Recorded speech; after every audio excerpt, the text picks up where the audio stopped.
तर परळीतील व्यापाऱ्यांनी बेमुदत बंद पुकारलेल्या परळीमध्ये संत जगमित्र कार्यालयात कराड समर्थकांची एक बैठक बोलावण्यात आलेली आहे। वाल्मिक कराडच्या समर्थनार्थ आंदोलनाची पुढची दिशा ठरवण्यासाठी ही बैठक बोलावण्यात आली आहे। संतोष देशमुख हत्या प्रकरणात कराडचा आरोपी म्हणून समावेश झाला असून त्याच्यावर मकोका देखील लावण्यात आला आहे। दरम्यान या बंद संदर्भात सविस्तर माहिती देतील माझे सहकारी दत्ता कनवटे आपल्याला। दत्ता, नक्कीच आज परळीमध्ये सुद्धा वाल्मिक कराड यांच्यावरती जे गुन्हे दाखल करण्यात आलेले आहेत त्या संदर्भात बंद पाळण्यात येतोय। परळीचं सगळं मार्केट बंद ठेवण्यात आलेलं आहे। मार्केटमधले सगळे व्यापारी जर आपण बघितलं तर सध्या मोंढ्यामध्ये जमलेले आहेत आणि मोंढ्यामध्ये ही सगळी व्यापाऱ्यांची गर्दी आपल्यासमोर आपल्याला पाहायला मिळते। हे सगळे व्यापारी एकत्रित त्या मोंढ्यामध्ये आलेले आहेत आणि मोंढ्यामध्ये येऊन त्यांनी बंदचं आवाहन केलेलं आहे। त्याचबरोबर बैठक घेऊन बंदचा निर्णय सुद्धा घेतलेला आहे आणि आपण यातल्या व्यापाऱ्यांशी बोलणार आहोत। काय भूमिका आहे, आज तुम्ही निर्णय घेतलाय बंद ठेवण्याचा? ही घटना जी झालेली आहे ते दुःखद आहे। घटनेबद्दल आम्ही निषेध करतो।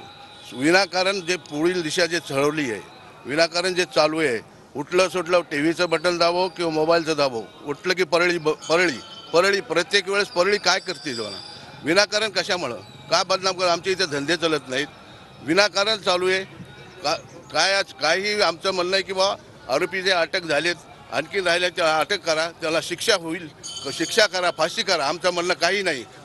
विनाकारण आमदार आपलं धनंजय मुंडे साहेब किंवा ताई यांना विनाकारण बदनाम करू नका ना।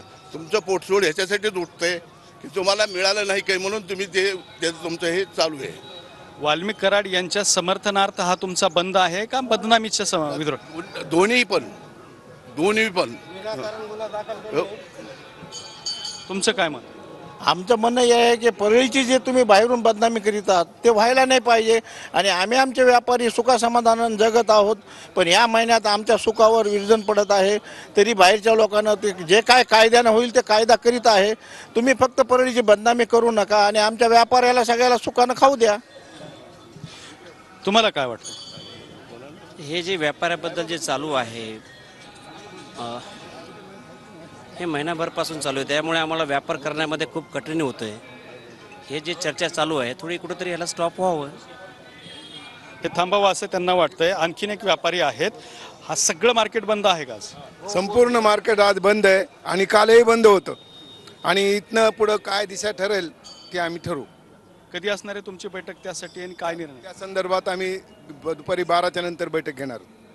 म्हणणं काय तुमचं एकंदरीत हे बंद पाळण्यापाठी? हे बंद काय आहे, परळी शहराला जे वारंवार बदनाम करण्यात येते साहेबांना, ताई साहेबांना, वारंवार ताई साहेबांचं आणि साहेबांचं जे नाव व्यापाऱ्यांच्या प्रतिक्रिया